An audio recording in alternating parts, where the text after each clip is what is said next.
Digital 410 Media proudly presents the What's the Scuttlebutt podcast with your hosts, Don Abernathy, Jeff Copsetta, and Dennis Blocker.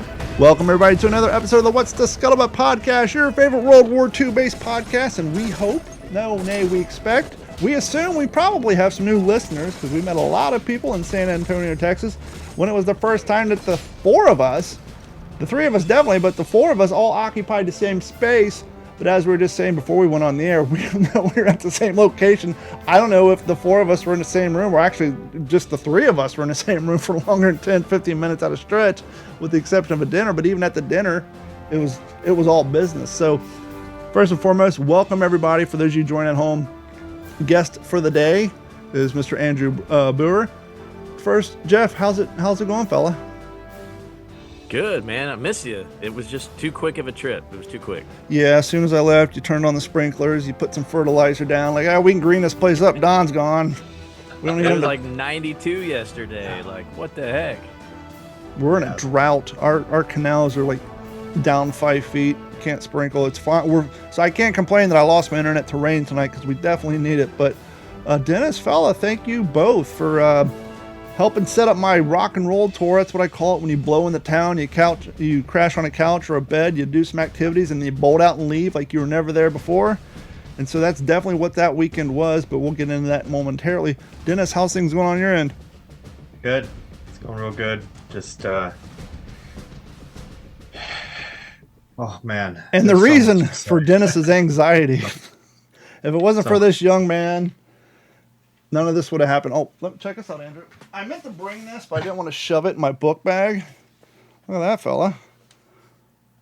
That's your manuscript. I actually had printed out so that I can read it in the bathroom like a real book instead of staring at it on the PDF version on my computer. So I actually have I was going to bring that out there and have you autograph it, but I was like, it'll just get all destroyed shoving it in my book bag because I had so much crap shoved into such little compartments because of the travel. But thank you for being out there. And I think either Jeff or Dennis should kick this episode off because it's about the Rooftop Oath and, well, all of us getting together and how that event went. So I'd probably say, Dennis, kick it off. Well, it was I would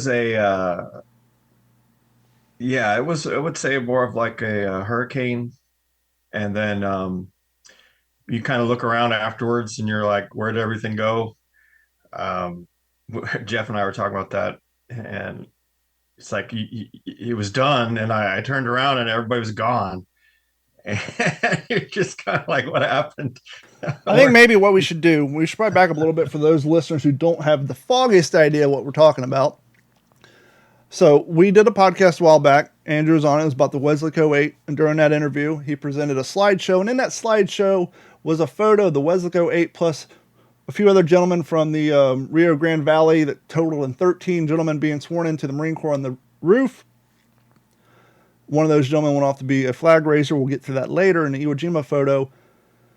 Dennis, being in San Antonio, looked at that roof, so, I bet I can find that sumbitch. And lo and behold, he did. Went and talked to the owner, and Dennis, take it from there. Yeah, so the owner was blown away. Like I said, at the Rooftop Oath event, when I was kind of starting the program, I had to confess to Lawrence as he walked in. And interestingly, he was probably the last person to arrive and sitting at the front. So he kind of was hunched over, walking towards his seat at the front. And I was like, and Mr. Lawrence. And so he looks up and I was like, you might as well stand. So I says, and I told the story, and I told him how I said, I'm Mr. Siderly. I must confess I set you up that day. And I said I had two pictures that I purposely printed 8x10s of, one of the Rooftop Oath with the young men taking their oath on your roof, because I knew that would hook you, seeing your rooftop. And then the 8x10 of the Iwo Jima flag raising, Harlan Block being one of the Rooftop Oath guys. And so that was fun. And from that point on, it was, Mr. Siderly, which, everybody here would agree, having met him. He's just a tremendous guy and just a sweetheart. Freaking Absolutely. Building could not have belonged to anybody better for what we were hoping to do with it. And so, yeah, from that point on, it was just, how can I support? The building is yours. As a matter of fact, And this is not even a metaphor or kidding. Here's the keys. And Yeah, I gotta test that. Dennis was a straight up janitor. Hold on, not that key. Maybe it's this key. Hold on, hold on. Let me pull out the one on the keychain. Let me try. Oh, here it is. He literally had 17 keys to every door in that compound plus neighboring buildings. yeah, it was pretty awesome. And then, that led to Mr. Siderly seeing what our vision was and him seeing it and offering us office space next door at 450.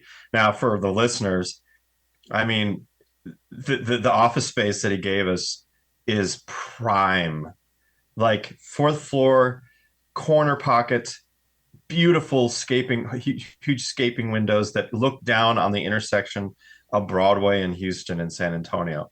So many times when I was working on the event, I'd pull a table over to that window so I could look down Broadway and Houston and just type away, working on the oath and everything that comprised that. But yeah, it's And pretty.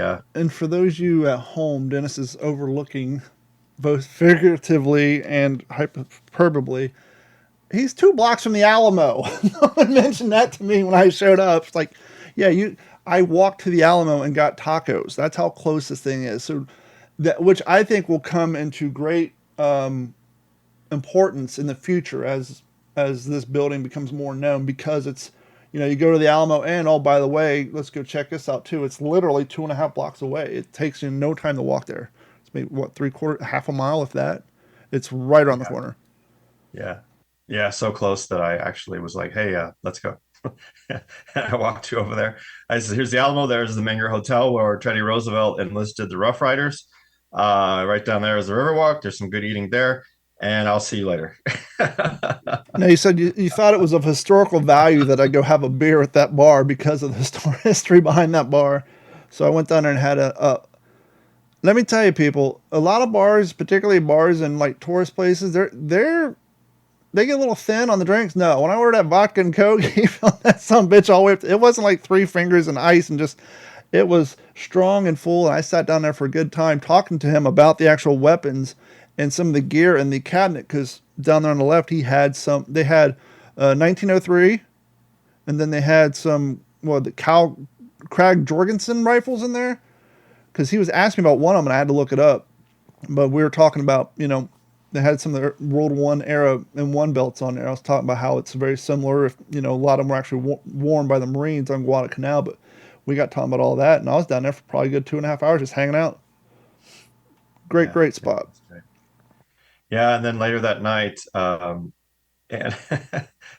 Andrew shows up with his lovely bride, and we were on the phone, and we were hanging the plaque on the front of the building. Jeff, I don't even know if you know this happened, but Andrew's in town. We're excited, and he's going to come over and check out the plaque being mounted on the front of the building. And right as I'm on the phone with Andrew, I'm in the process of saying, "Hey, what's up, man?" And right when I'm saying, "Hey, what's up, man?"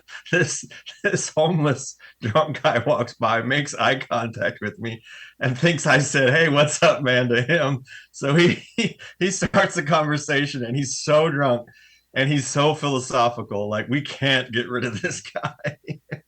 Yeah, he hung out for quite a bit of time. We had some very interesting discussions that he was trying to start on race relations.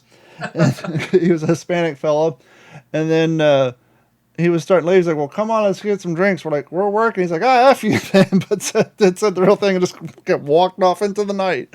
Meanwhile, me, Dennis, and your wall mount, your plaque mounting guy, we're all just standing like, "Okay, back to work." Oh man, yeah, that was quite a lead up there. I felt bad though, Don, because I was a horrible host for you. And I kept apologizing. So sorry. Well, I try So to leave a sorry. bad Yelp review, but your house isn't listed.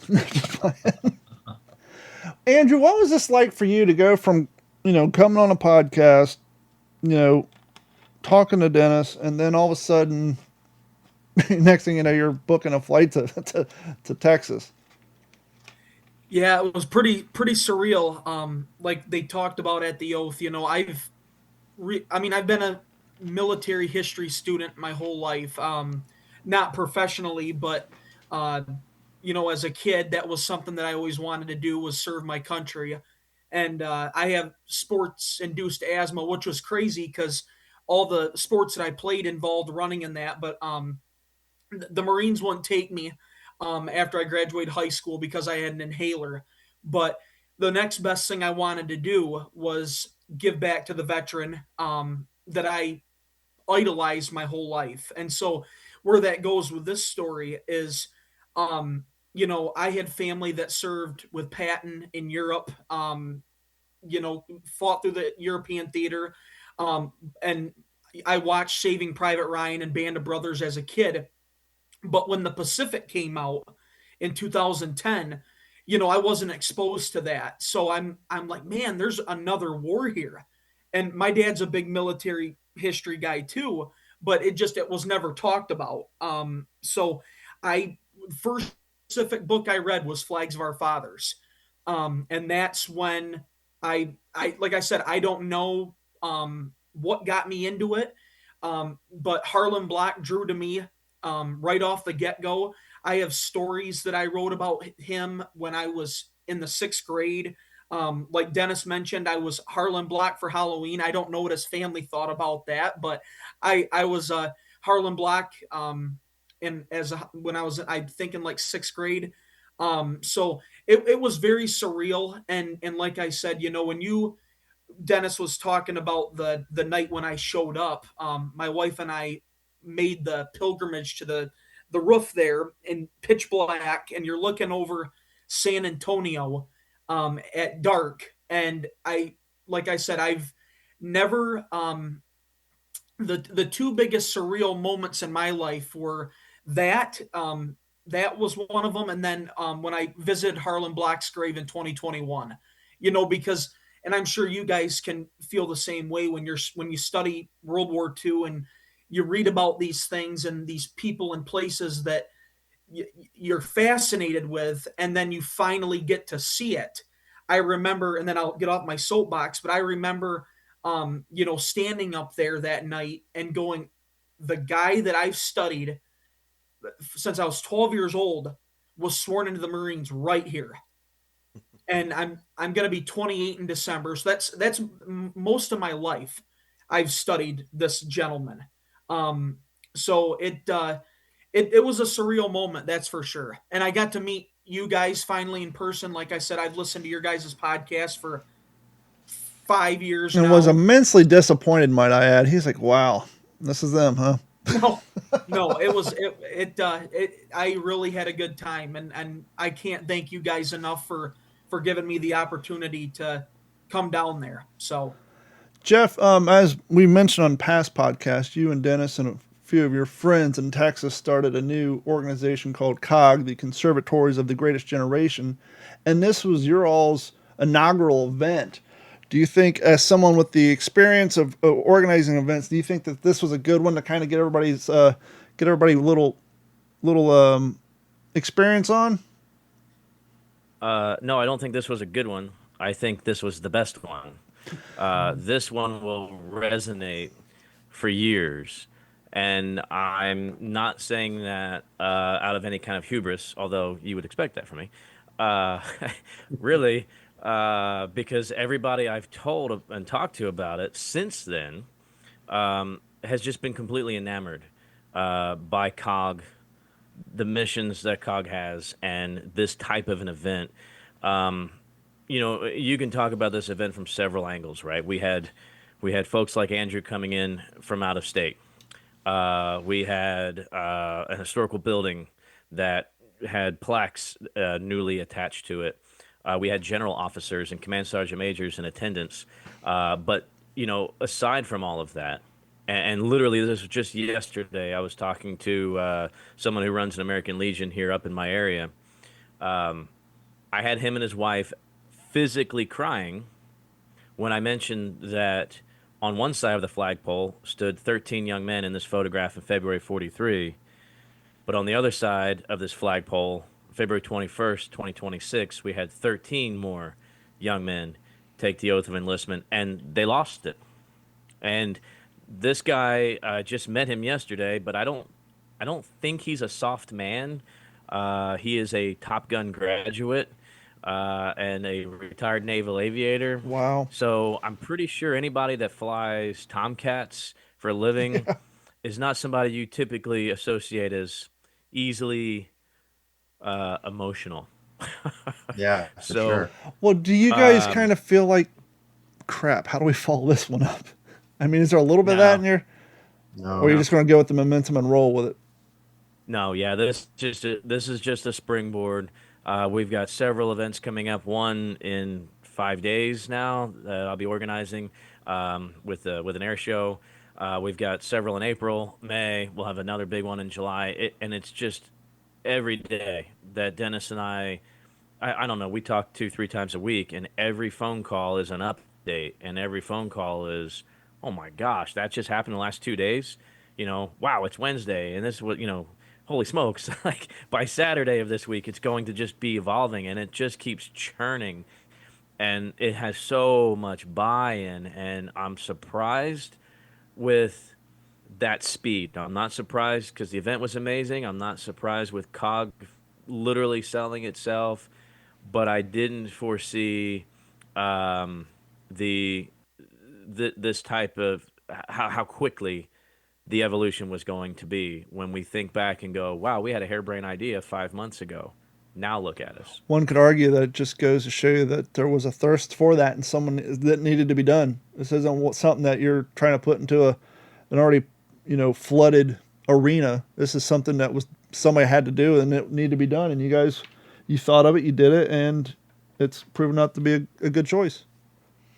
Yeah, and we say this a lot. It was almost born out of necessity. The timing of it, the mission behind it, and um, no, yeah, it really literally does sell itself. And when we talk about the different missions that COG has, a lot of times our reactions are, "Wow, nobody's doing this yet. Nobody thought of this." And the reason why I truly believe is because everything that Dennis and I have been doing in our entire adult lives has been preparing us for the roles that we have at COG.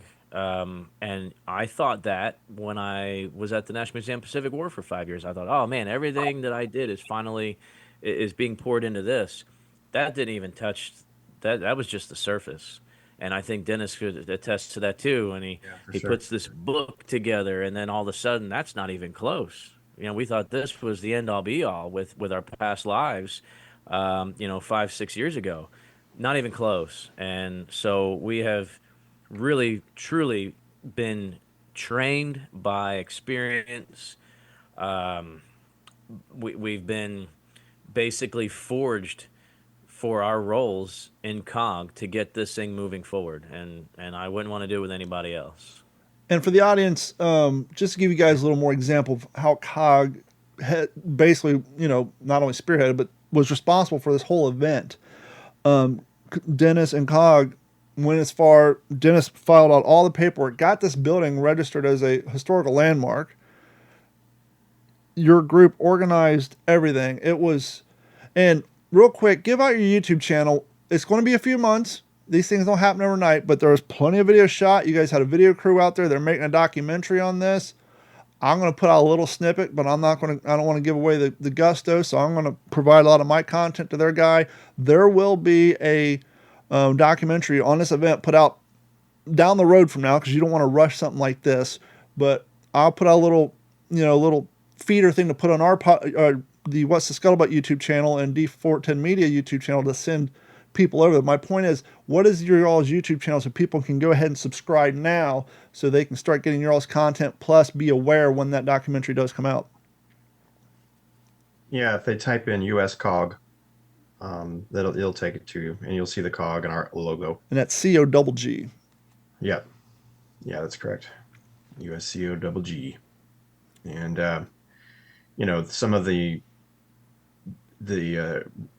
implications, not implications, some of the payoff, the fruit of what we've done, it just grows. It grows daily, and like we've already received invites from Westaco, from Mark McCaleb down there to attend the Harlan Block uh, de- memorial dedication down there in October 24th.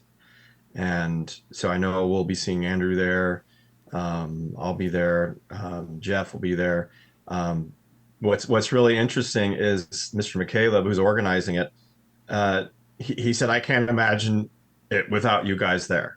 It's just it's amazing to see what has happened from, the taking the reins on this and running with it, and then just people seeing your vision and being inspired, and then it's giving fruit all over the place. And I'm just super stoked. And Andrew, um, by the way, Andrew, the last of the west of the Rio Grande Valley five that weren't in the that weren't part of Westaco 8, their service record, Robertson, his arrived the other day. And in addition, what happened, what's interesting, Don and Jeff, Andrew, is that before, when the very beginning, when I knew that something special had happened on the rooftop, I wanted to see if there was any connection to any Medal of Honor recipients. And so I preemptively ordered two that I knew for sure were from South Texas. One, William Bordelone, Tarawa Medal of Honor. He was from San Antonio, went to Central Catholic High School. And then William Harrell, who was from Rio Grande City, down in the Westaco, or down in the Rio Grande Valley. I got Bordalone's record, and it showed that though he did enlist, he was such a hardcore dude. He enlisted on December 10th, 41. So 3 days after Pearl Harbor, he's down there enlisting in the Marine Corps. Well, San Antonio wasn't geared up yet. So, and his records indicate that he actually took his oath of enlistment, and his induction was in Houston.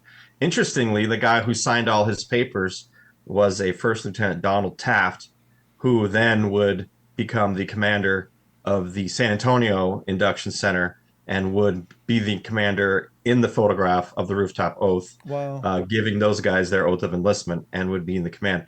And then along, when I've got Robinson's service record, I also received William Harrell's service record. He was Medal of Honor Iwo Jima.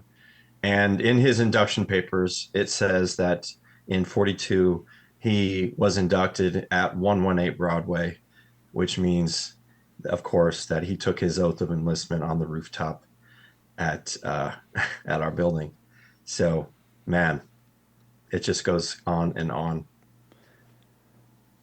The whole weekend was just like you said earlier, a hurricane. It was like a whirlwind.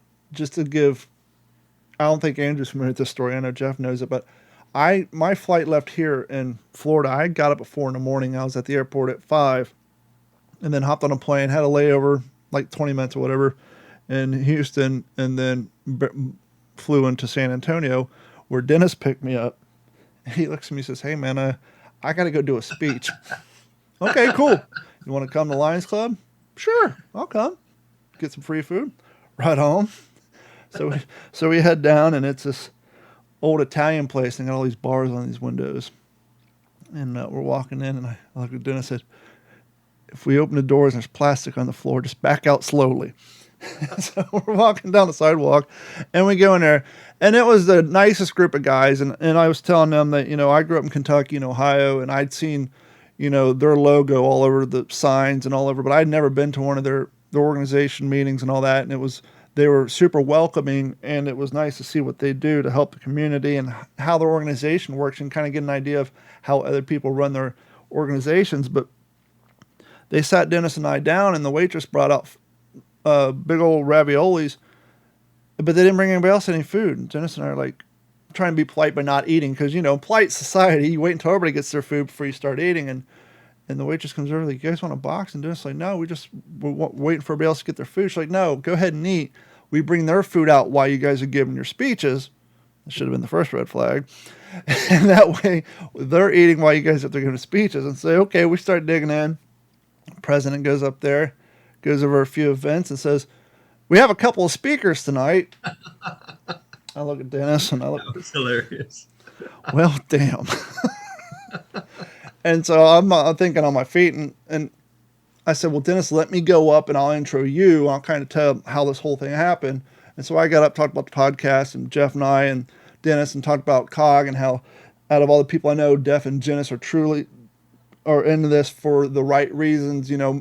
Over my time, everybody I know who started a nonprofit was for just for the purpose of living history. This is the first group of guys, and I talked briefly about their love for research and history and all that, and then I introduced Dennis up, and he gave a 45-minute speech, no, 35-minute speech, which I have all on film. He had those guys hanging on every word. It was fantastic, and it was like my first real preview to Dennis's ability for public speaking, which we got to see again on the rooftop that later, Saturday. So that was my Thursday flying in was that, and then was that Friday? I can't remember what day. It was Thursday I flew in, right? Yeah. Yep. Yeah. And then on Friday we went and followed up and did some more. Hey, Andrew, I wanted to ask you, I've had so many compliments from folks that were at the event about your speech and the talk that you gave. And they loved your cadence. They loved you were so interesting, and they wished that you would have talked longer. How was it for you? How was getting, I mean, it had to be surreal. Well, so first thing, my wife and I flew in on Thursday too, and as Don mentioned too, I'm a big Alamo guy.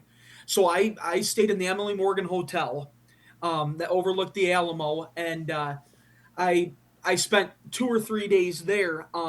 But my plan was I was going to have interviews with the families.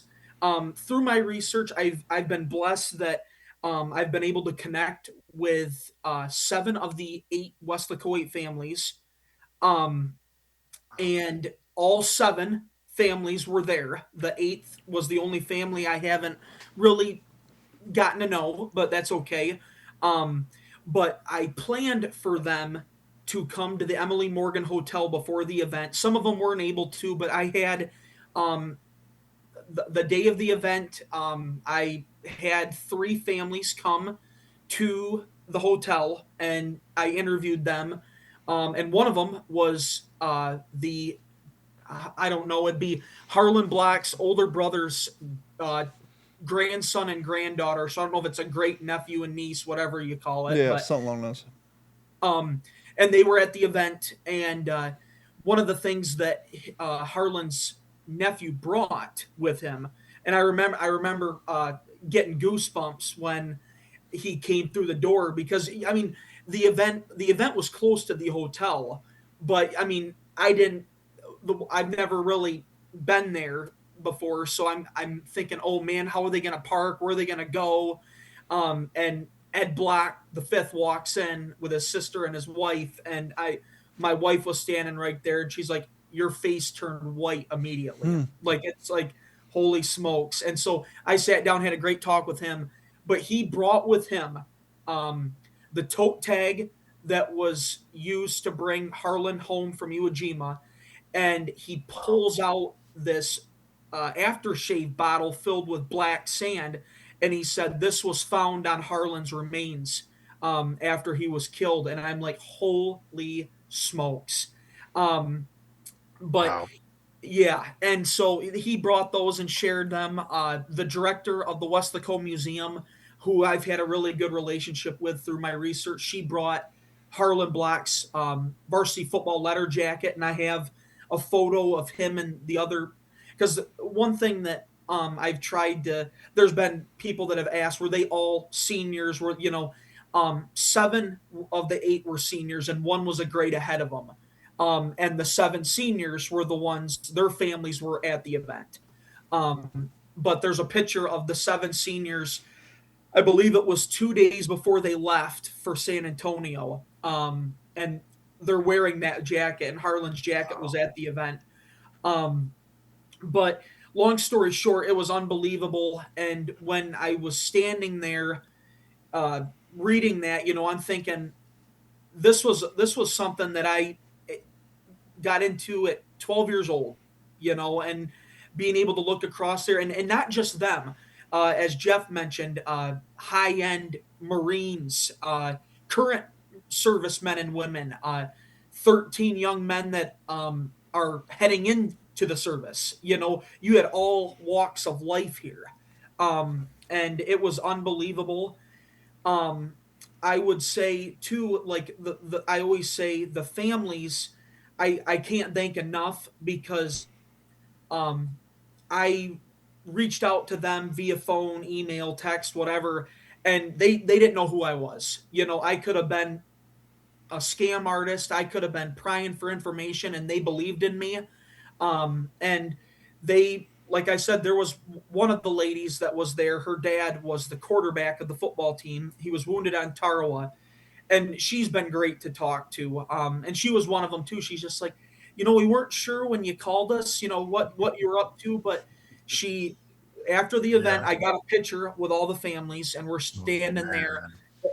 and her head is turned, and I'm like, ma'am, what's the matter? And she just starts bawling, and she goes, thank you for bringing my dad back to me today, Wow. and thank you for what you've done. And I said, well, I wouldn't say that, but it was very nice to hear that. And hearing that, like, they didn't know what their dads did. They didn't have a clue. And that's the one thing about my book that I've really I wouldn't say struggled with, but it's kind of one of the downfalls, because the book right now is in the second round of edits. But I don't have a lot of primary source information. Like, I don't have. I've got the letter that Harlan Block wrote to his mother the day he was killed. That was in his service record, so I didn't get that from the family directly.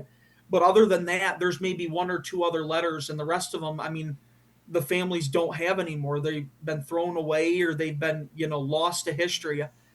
So that part is kind of unfortunate, but they believed in this project. They all showed up. I couldn't believe it. Yeah, there was a total of 250 chairs, but I'd say once you included the 13 Marines being sworn in, the 3 Yep. active duty Marines that were with them, the camera crew, there's probably a good 300 so people on that roof. Was this the largest crowd you ever spoke to? I would say so. How does those Yeah. how does those nerves settle in for you? Not I only are you giving a speech in front of 300 and a few handful of people, but you also have the family members of the people that you wrote this book about sitting in the audience. Yeah, and that's the big thing. And you guys have like I said, you guys have interacted with the history community. You know how this is, telling accuracy, making sure that the story is told the correct way. And I mean, I've looked through this thing. I had a guy call me a few weeks ago. He's writing a book on one of the other Iwo Jima flag raisers who was just identified, Harold Keller. He's the one that identified him in 2019. And he called me, and nice guy. He called me and said, "Hey, I think you got something wrong with this and whatever." And I was like, "Well," and I one thing about my book that I will brag about. I don't brag about a lot of things, but I do have 400 footnotes. So, because I've had a few things come up that, like this, and he's like, Andrew, I've been researching Iwo Jima and Harold Keller for 10 years, and he said, you got it right. And it just, so, like, that's one thing I like to try and do, is I want to make sure I'm telling the truth, because historians like ourselves, we'll pick up a book or a movie and we'll nitpick it, and the best way to honor these men and women is to tell the true story. And I'm sure there'll be things that somebody will find in my book that will be maybe gone or whatever. But the families at the event, they were the ones that helped me with this, and being able to speak in front of them. I don't know. Like I said, my biggest thing is I hope I honored them. That's all I care about. One of the other cool things we had up on the roof was the cross. What's up, guys? As you all know, I am a huge bass kayak fishing fan. I love to bass fish from my kayak. And so if you're like me, when you first got into fishing, you started looking online for some bait casters, perhaps some spinning rods, spinning reels, and you got sticker shock. You could not believe how expensive this quality stuff is. And that's how I got turned on to Cast King. I started looking for high-end quality fishing equipment that people could afford. And that is Cast King's, that's their slug line, affordable fishing innovation. And they tell the truth. I enjoyed their fishing equipment so much that I went out and initiated contact with Cast King to become an ambassador. I have been an ambassador now for 2.5 years. I don't bring it up a lot. But hey, I just want to say to y'all, if you want to help support the show, you're looking for some quality fishing equipment, head over to WTSPWorldWar2.com/fish. Click on the link, check out the Cast King gear. You'll be happy you did. I'll get a little bit of thank you from Cast King. You're supporting the show. We're all happy. Thank you so much. Now on to the show. The cross came about, the idea for that came about as a way that Marines and those visiting the rooftop would have a way to say I was there. And if you've never been around veterans or those, especially those that have seen combat and had friends die, been involved with that business, they're typically not braggarts, and they don't talk about it very much. But it's with them every day of their lives. My grandfather is a testament to that. And something that was very important is that we put something there that it doesn't require speech. It doesn't require anything other than they can walk up to it if they want, and they can push in their rank and their pin into the cross. And what they say at that moment or what they're thinking is between them, God, and the buddies, the souls of their buddies that are gone. And it's very, very moving. And I got to say, fellas, and maybe we can do a round table on this, probably my most memorable moment from the event was when Major General Juan Ayala, U.S. Marine Corps retired, tells the audience, and it wasn't scripted, it wasn't in the program. He tells the audience, I was convinced to put on this uniform one more time, and I'm telling you, I will never put it on again. And since I'm not putting it on again, I won't be needing these. And he reaches up to his shoulder boards and he removes his 2 stars. He walks over to the memorial cross, which is 7 feet tall, made of Texas cedar. It was forged and made and hewn by Sergeant Seth Blocker, my nephew, and Master Sergeant John Molnar. And Major General Ayala walks up to that. 300 people, nobody making a sound. He walks up, he pushes in the pins and rears back and punches as hard as he can, once, twice.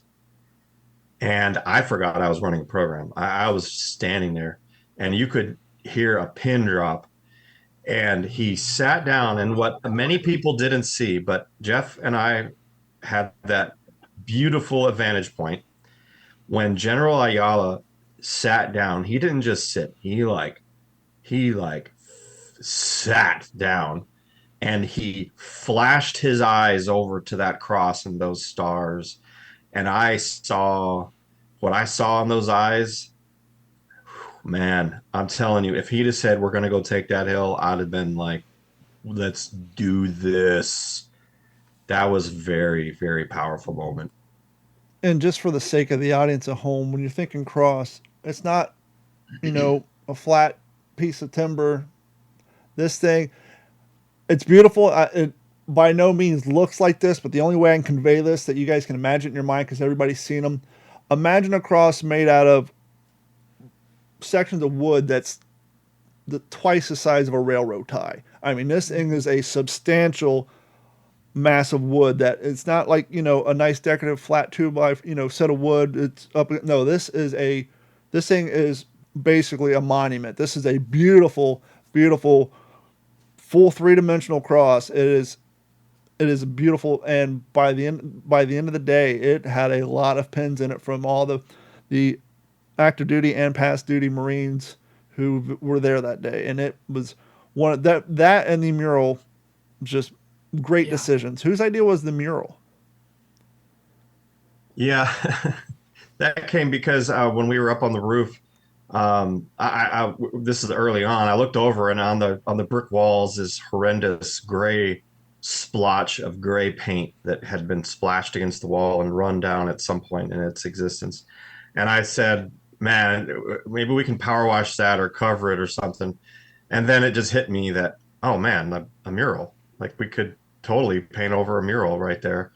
And then that led to what became the 8 foot by 8 foot canvas that Jose Mauro Murillo painted, which was just freaking gorgeous. And then to top off the whole display up there, along obviously the flags there, you got the flag, the cross, the mural, and what else do you have up there to basically memorialize this location?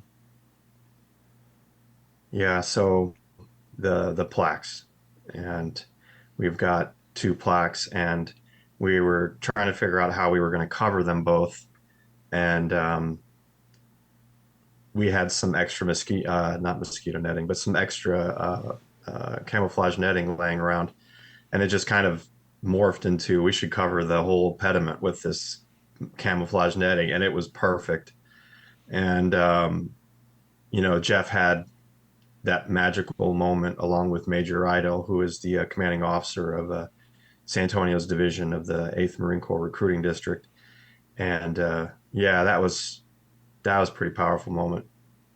I'm glad Jeff got to do that. That was pretty cool. Yeah, I was in the very back, kind of shooting some B-roll footage. What was it like being that close to those new 13 young men who were sworn in on that day?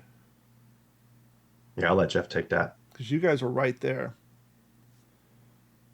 That's when it hit me what we were doing. I'll be honest. That's when it hit me. Speakers were great. It was great seeing everybody. The meet and greet before, everybody looked sharp. Um, at that point, for me, it was kind of like we're just going through the motions, right? Like this is played out in our head so many times. This is that it just became automatic, right? Like you just kind of you just turn into a machine. You're doing a program, and you're just forging ahead, kind of thing. But that because it was a little bit uh, not necessarily not impromptu, but it just kind of was like this is a very different part of the program, right? It's not the seemingly scripted this person speaks and then this person speaks, and there's all this amazing stuff. But then it was like all of a sudden you've got 13 kids that are trying to march, up this walkway between all of these chairs, and then a left face, and then a quick right face to follow along the wall, and to be next to the flagpole to their positions. And so a couple of us, the panel of speakers, we had to kind of get up and get out of the way to allow this thing to happen. So we're just, I'm standing there and next to Dennis, and all of a sudden it hit me that this is a magical moment for a lot of people. This is when it became more than just a plaque dedication or, inspirational speakers. Because it was It live and real became, in real time. I mean, it went from yeah, talking to history to these guys' lives are changing at this very moment. right. And I looked at all of them as individuals and kind of trying to foresee the future for them. Um, could there be future command sergeant majors, you know, potential Mustangs to get and then become officers and then maybe retired colonels one day. So it made it very human, and for me, it really truly I kind of took a moment and was thinking that, man, if Harlan only knew, Mm. if Harlan only knew what these two photographs were going to do for the lives, for the careers of these Marines, for our lives, for the sake of everybody involved. Everything's changed now. COG exists because of this.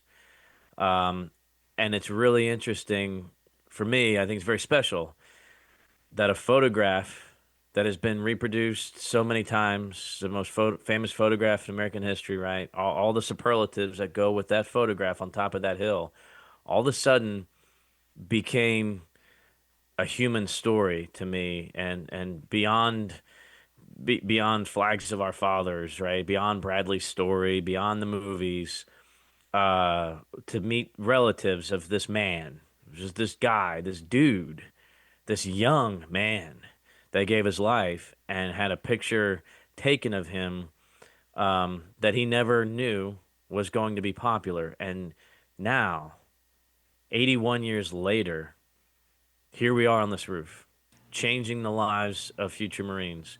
If Harlan only knew, is all I kept thinking in the back of my mind.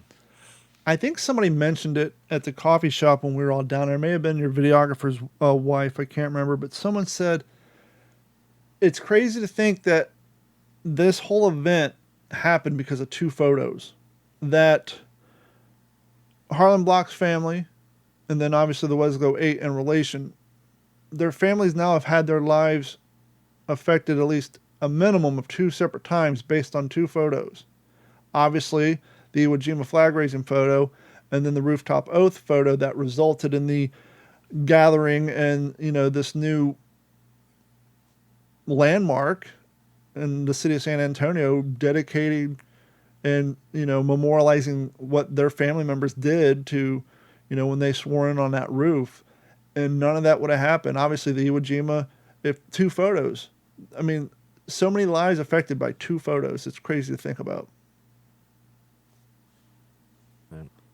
Yeah, it's pretty wild. I remember standing there beside Jeff and seeing. Yeah, I have to agree, Jeff. That's one that really it hit me, and my eyes filled with water, and I looked out at the audience, and there were so many people wiping tears, Mhm. and it was just of respect and like of awe, and that because really, it's quite rare for civilians to be present when that oath is taken, and it's especially that large number of people.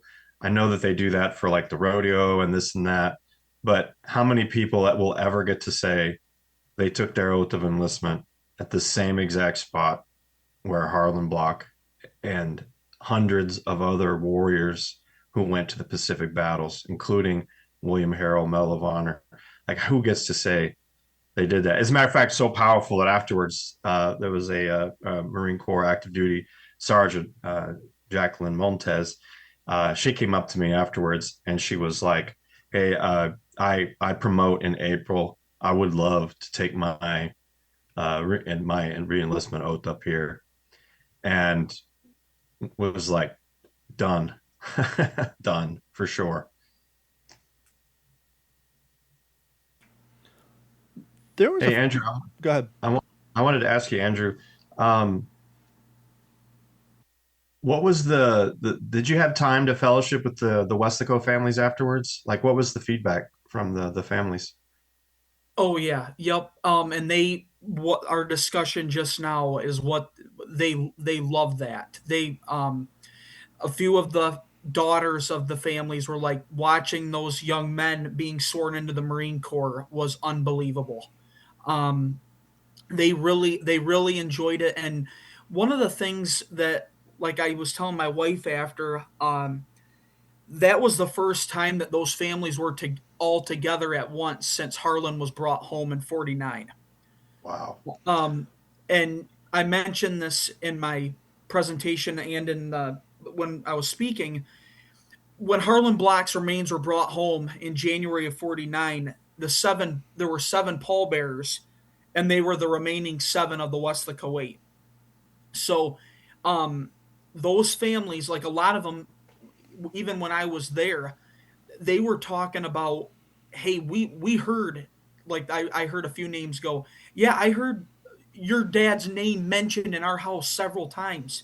I Carl Sims was a name that dad always talked about, but we never knew who he was until now. Like, so these families knew each other just from word of mouth and whatnot. They were like I one of the daughters told me, yeah, so and so was a living legend in our house. We never even knew who the heck he was until you're writing this book.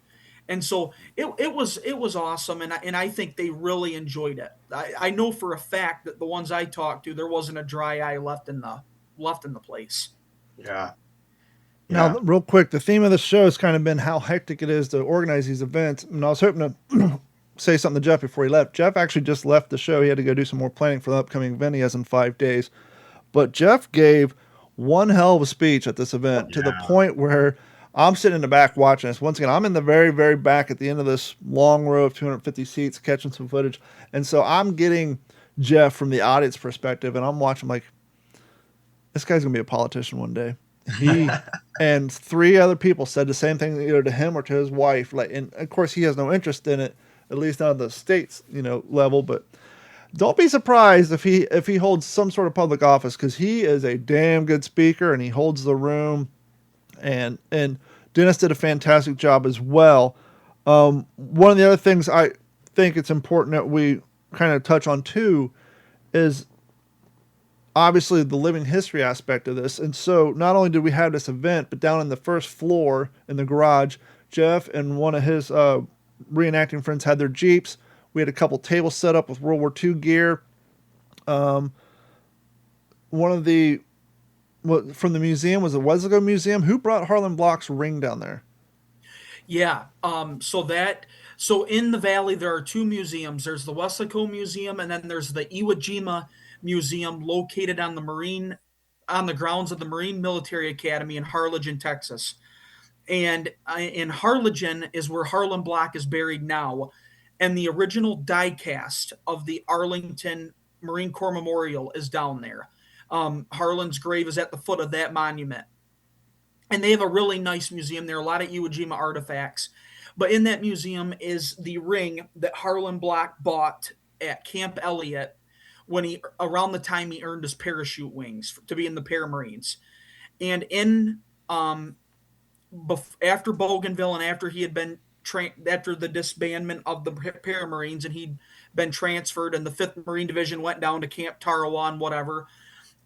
He met up with Glenn Kleckler in Honolulu, and he gave the ring to Glenn Kleckler, telling him that he was going to be killed.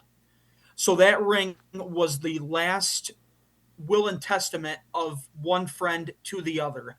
And how I summarize it is, and then I'll get off my soapbox, but the way I think about it is, they were all close, but the bond that Harlan Block and Glenn Kleckler had was very different than the rest of them.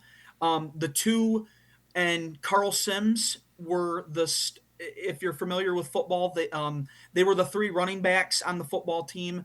They were the three that skipped school together that got them into the Marines, and they were ultimately the three that were on Iwo Jima together. And through my research, I have found that Carl Sims was in the 3rd Amphibian Tractor Battalion. The 3rd Amphibian Tractor Battalion was the unit that transported they were attached to the 3rd Division at Guam, but at Iwo Jima they were attached to the 5th. So Carl Sims's unit drove the tractors that got him onto the beaches, and it was Harlan's unit. I can't confirm that Sims drove, but in Harlan's last letter to his mom, he mentioned he had seen Carl Sims before they hit. Yeah. So there was a connection there. But back to the ring. The ring is just, I mean, obviously we couldn't hold it in our hands. Sure. But staring at that and going, that was the last thing, to our knowledge, that he gave to somebody. And then someone else from the family brought the radio his mother listened to all the reports on. Is that correct? So we had another another honored guest in the audience. His name was Captain Morgan Little, U.S. Navy retired. His dad was their football coach. So he brought the radio that his dad listened to every night to see where his boys were fighting. So his goal is he wanted to put it into a museum, and Captain Little, he really enjoyed himself. He's a great man. Did Did he say they? what his plans are for that radio?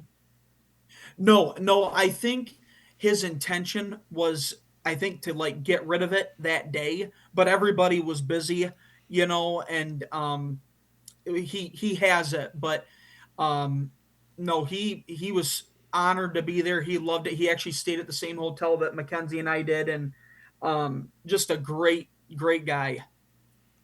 I'm sure somebody will find a home for that radio. Well, it'd be great if it could go to one of those museums down there. Mm-hmm. Yeah. And Do you so, have a liaison with him? What's that? Are you in contact with him? Oh yeah. Yep. Yeah. And that's the radio that his dad listened to the guys in the Pacific to follow their war Right. news. Yep. Yeah, that's pretty awesome. Yeah, and see the thing about one of the things, Don, that and Andrew, that really bummed me out about there was only two things that bummed me out. One is I didn't get to listen to the band, yeah, the Taft Oh High yeah. School Jazz Band. I heard they were amazing. And two, I didn't get to meet anybody.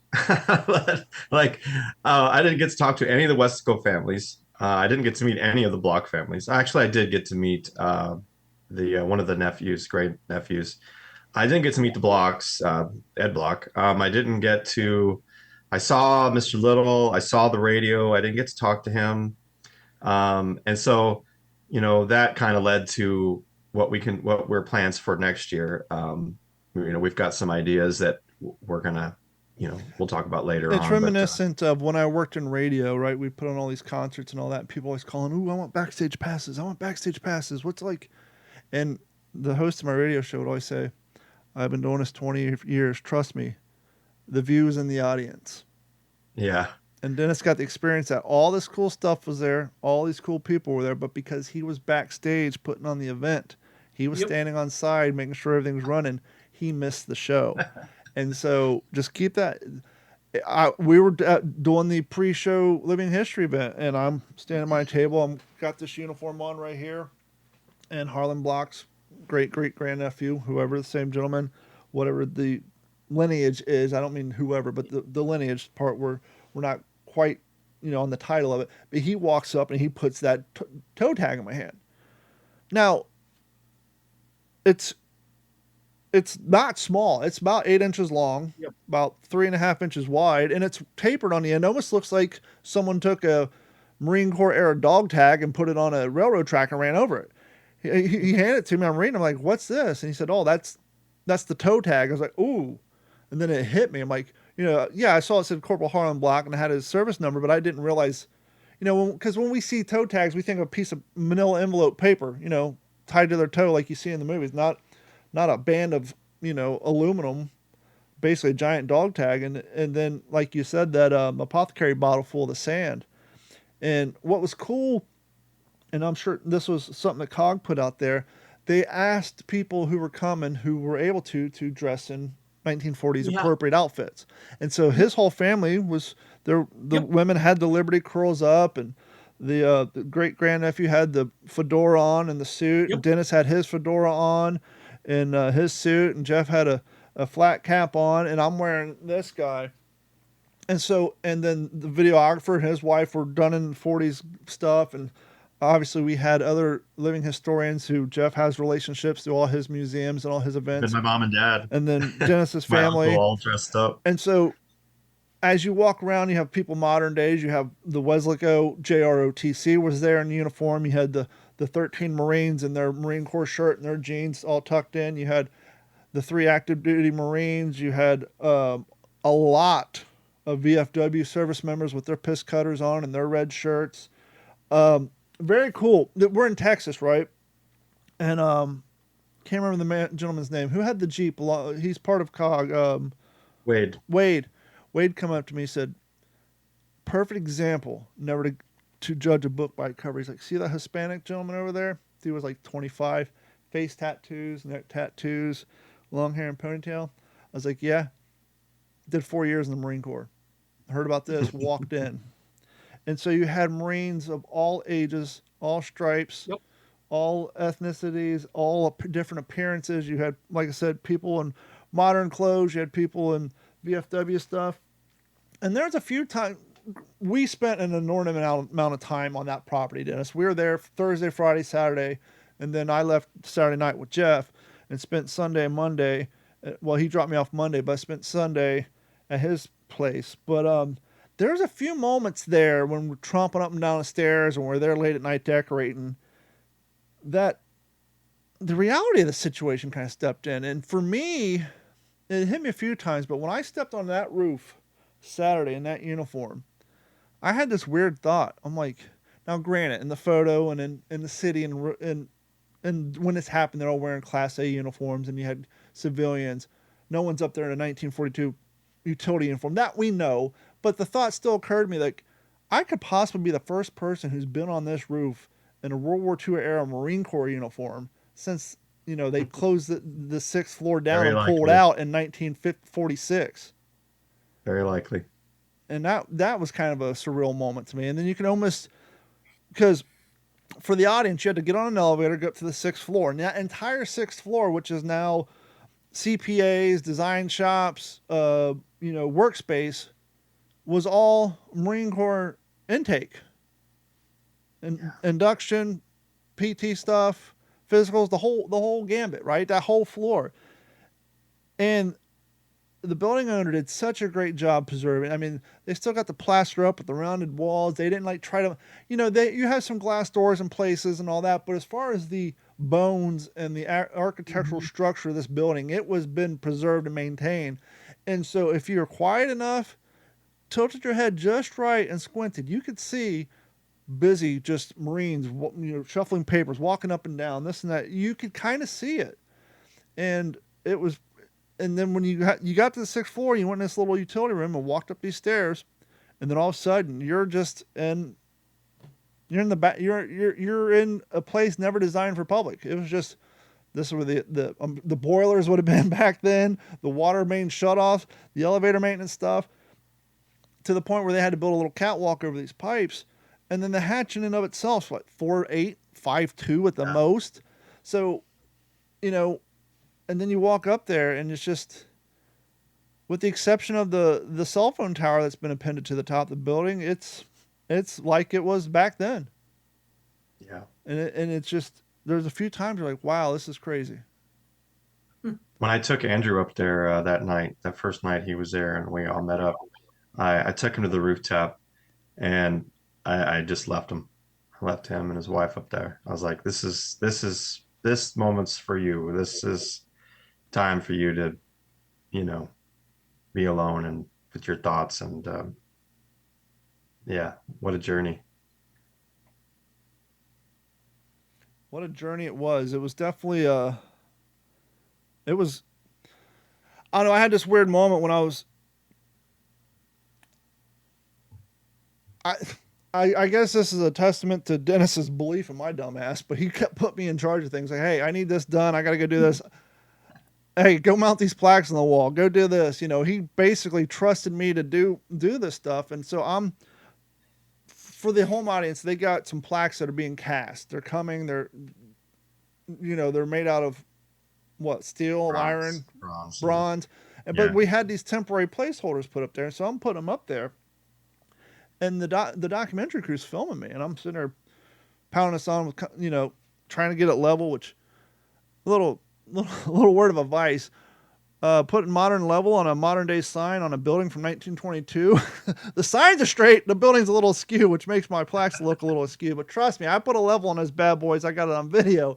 But I actually said while doing it, while he's filming, he's like, if you would have told me in 2018 when I came up with this idea for a silly little podcast, that I would be affixing an Iwo Jima memorial plaque on the building where Harlan Block was sworn into in 2026, I would have never believed you.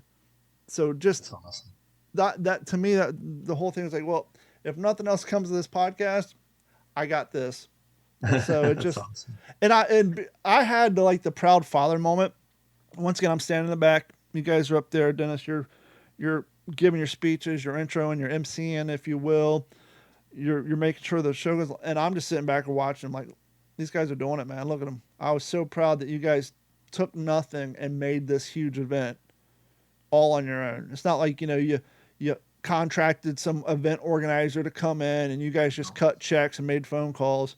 Dennis's better half, you know, we're not throwing vendors under the bus, but we needed one of the vendors dropped out. We won't go into details, but we needed this vendor. It was of utmost importance, and she found somebody and found this great company. They came out and filled the void, and just the amount of logistics, and which I think that's what a good part of the beginning of this documentary will be. Is you guys will probably get a good look into what it took to set this up, because you'll get a kick out of this. We had a little downstairs was the coffee shop, and Archie's Coffee is on the first floor, and that basically became our command center. Yeah, laptops were set up there, phones were set up there. I was up on the roof getting flooring down, chairs down. Dennis is down there. Only thing we could have used was some walkie-talkies, but other than that, it was just a beehive of activity all weekend long. Yeah, it was pretty wild. And I guess one of the last things that I'll say about the event for now is that getting towards the end of it, I had to estimate how long I thought each segment of the program would take. And beforehand, I knew liaisoning with the World War II aircraft flyover, which we haven't mentioned, that took place. Mm-hmm. We had 5 World War II aircraft flyover at the very end. The gentleman Chris Watson, who asked me, when do you want us over there? And I says, well, 3:45 is when TAPS is, so that'd be great if you guys could time it then. And he's like, well, I need an exact time. And I'm like, seriously? And he goes, yeah. So I go, okay, 3:46:37. And so he's like, okay. And so we're going through the program. I've got it all laid out. Some guys are kind of going long. Some guys are going short. And we're getting towards the end. And I look, I was watching down my at watch. my I watch. was like, I was looking at my watch at the clock, and it showed I had 20 minutes until the planes were overhead. And I knew I had 3 minutes of content in the program to go. Stretch, boys, stretch.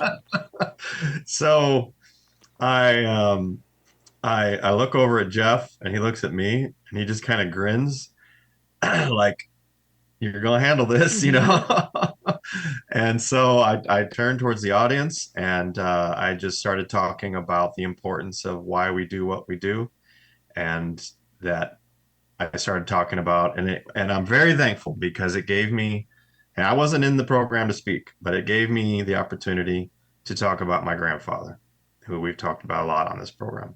And I was able to tell the story of LCI Group 8 at Iwo Jima, and the story of Mary Uhrig, whose husband is still listed as missing in action from the 449 gunboat, and how she told me, when I apologized to her about asking her to open up that hidden part of her heart that she had locked away 70 years before, and opened it up for me, the interviewer, and listening to her cry and sob, and me feeling guilty, and her rebuffing me almost angrily and saying, no, it's important what you're doing. You need to do it. And, when I looked out at the audience and I was telling that, I could see that it was really touching some hearts. And I got done, and I still had like 5 minutes, right? I'm like, oh crap. So I was about to wrap it up, and I was going to say, well, that's it. That's all I got. And I look out, and before the event, Mark McCaleb from down in Weslaco, he had told me that last second, the city of Weslaco had given a proclamation to him from the mayor, handed him a proclamation from the city of Weslaco. So that totaled 4 that we actually had. We had one from the state, which was, I still pinch myself that this all happened. Proclamation from the state of Texas, proclamation from the city of San Antonio, 7th largest city in the U.S., the proclamation from the county of Bear, and the city of Wesco. Well, I've got 5 minutes left, and I forgot that Mr. McCaleb had told me before, hey, if you can fit me in the program, I've got this proclamation from Wesco to read. So when I'm wrapping it up and I'm sweating, I look up and I see him in the back waving that blue folder with the gold shiny letters, City of Weslaco, on the front of it. And I'm like, oh, yes, and hot off the press, come on down. This just in. take all your time you want, please. Just be done by 3:45:76. Yeah. So he gets done, and it was great. And I said, well, at this time, we will conclude the event. Thank you all very much for coming. Everybody stood. Everybody took one step forward to start taking pictures of everything. And all of a sudden, I heard behind me this collective gasp that reverberated from the front all the way to the back. And I look up, and I'm getting goosebumps even now telling you. At that very moment, with the gasp, four of those World War II aircraft fly right overhead, followed by the big Texan with its growling engine. And oh man, it was perfect. It was perfect. It was awesome. And on those words, we're going to wrap this episode up. Thank you guys so much for hanging out. As always, head over to WTSPWorldWar2.com. Click on that Patreon link. Sign up and subscribe. It goes a long way to help us out what we do here. Go to YouTube.com. Look for WTSP World War II or What's the Scuttlebutt Podcast. We do have our own standalone YouTube channel now. Please like, subscribe there. And send us an email to mailcall@WTSPWorldWar2.com or mailcallwtsp@gmail.com. And we'll read those on the air. For myself, Jeff Copsetta, Dennis Blocker, and Andrew Brewer, thank you guys so much, and we'll talk to you all. This has been a Digital 410 production.